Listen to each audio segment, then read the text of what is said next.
बिपुल बर'खौ बर' मानसिखौ हमबाय नामा बा ट्राइबेलखौ हमबाय नामा नाथाय जुनमुनि राभानि जायबा ट्राक ड्राइभार बिथांखौ दासिमबो हमाखै उदां अख्राङाव बेरायगासिनो दङ। खुलुमबाय नोंथांमोनखौ बयखौबो बरायबाय। दिनै जों मोनसे दुखुनांथाव खौरां मोन्दों।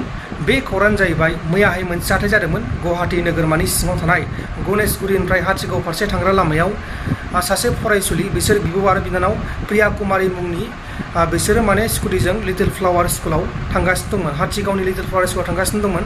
थिग बे समावनो रयेल ग्ल'बाल फरायसालिनि सासे बास ड्राइभार बासजों थांगासिनो दंमोन, जायनि मुङानो जाहैबाय बिपुल बर'। बिथाङा बासखौ सालायगासिनो दंमोन। बे समावनो जायबा बिसोर थैनाय मानसि प्रिया कुमारी बिसोर एकदमबारे ओरै लाना फैदोंमोन, बेखायसो थैदोंमोन। नाथाय बेहाय जेबो दाय गैयाबालासिनो बिपुल बर'खौ पुलिसा एरेस्ट खालामनानै जोबथेसालिसिम हरबाय होननानै खौरां फोसावदों। बे मोनसे साननो गोनां बाथ्रा, जेराव बिपुल बर'नि जेबो दायानो गैया। CCTV केमेराखौ नायदोंमोन, बेहाय बिपुल बर'नि जेबो दाय गैया। बे जायबा स्कुटि सलायदों बिसोरसो रं साइडजों फैनानै बेहाय जाफैदों। अब्लाबो बेखौ बर' मानसिखाय जोबथेसालियाव हरदों नामा? बे मोनसे साननो गोनां बाथ्रा। आरो लोगोसे नै दाखालि बावैसो नैबे मा होनो बेखौ जाख्ला बन्दाना मा होनो बे नगाव डिस्ट्रिक्टनि बेहाय जुनमुनि राभा जायबा SI राभा मानसि जोंनि ट्राइबेल मानसि बिथांखौ जायबा जाब्रबथाय खालामनाय ट्राक बेखौ दासिमबो एरेस्ट खालामाखै, उदां अख्राङाव बेरायगासिनो दङ। नाथाय बे बिपुल बर'खौ जोंनि बर' मानसिखायसो एरेस्ट खालामबाय नामा? दा बे जाथायनि सायाव आसामनि चिफ मिनिस्टार हेमन्त बिश्व शर्माया बुंदों बेहाय स्कुटिया रं साइडजों फैदों होननानै बुंदों। आरो बे जाथायनि सायाव नायबिजिरनो थाखाय बिथोन होनाय जादों। नाथाय गुबै दायनिगिरिया सोर जागोन बेखौ दासिमाव रोखा खालामथ'नाय जायाखै। बा जोबथेसालियाव हरनाय माने दायनिगिरि जाबाय नङा होमबा लोगोफोर? जोबथेसालियाव मानो हरनो मोनखो, माबोरै हरनो मोनखो, बे मोनसे साननो गोनां बाथ्रा। दा बिपुल बर'नि न'खरनि मानसिफोरा गोबां हालाय हाफाय जागासिनो दं होननानै जों खोनादों।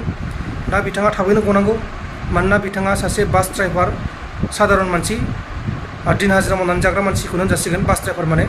दा बिथाङा मा होनबावनो आरोना लोगोफोर, जोंनि सिस्टेमानो जाहैबाय दाखालि बयसे एफाग्राब गिदिर एक्सिडेन्ट जाबाय, सासे SIआ थैबाय, बिनि दायनिगिरि ट्राक ड्राइभारखौ एरेस्ट खालामाबालासिनो नैबे मैया जानाय जाथाय जेनेबा गुवाहाटी नोगोरमायाव जादों जाथाय, बे जाथायनि दायनिगिरिखौसो बा दायनिगिरिथ' होनजाला बेखौ, बे मोनसे जाब्रबथायसो नालाय जाब्रबथायाव दायनिगिरि होनजाया। मानोना बेबो खालामनो खालामाखै, जायबा बर' बिथाङा खालामनो खालामाखै बे जाथायखौ, नाथाय बेखौनो एरेस्ट खालामबावबाय। दा बेखौ लानानै गोबां मिडियाफोराव सावरायगासिनो दङ। आरो गोबाङानो होनदों बेहाय बिपुल बर'नि जेबो दाय गैया।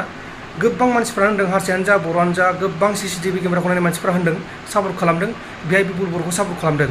बेहाय प्रिया कुमारनि दाय दं बा प्रिया कुमारी मोनहा न'खरनि दाय दं बेबायदि होननानै बुंदों। माखासे कमेन्टफोरखौ नोंथांमोना फेसबुकनि निउस चेनेलफोराव नायबानो जाबाय।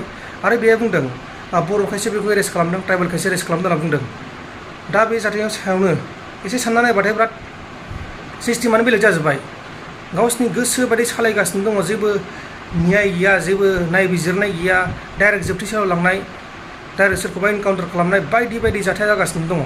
दा बिपुल बर'नि न'खरनि मानसिफ्रासो मिथिगौ बिथांमोना बेसेबां दुखु दाहायाव दंगासिनो दं। दा जों खोनानाय बायदिबाथ' दाथ' जोबथेसालियाव हरबाय, बिनि उनावसो नायबिजिरनाय जागोन। नायबिजिरनायानो बेसेबां गोबाव जाखायो बिसोरनिया। दा SI जुनमुनि राभानि CID होदोंमोन, CIDखौ बोखारनानै CBI होदोंमोन। दा बेनि सायाव जेबो खौरां गैया नै।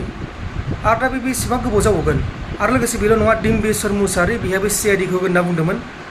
दा बेनि सायावबो नै जेबो खौरां गैया। मा बेफोरलाय सिस्टेमानो जाखाला।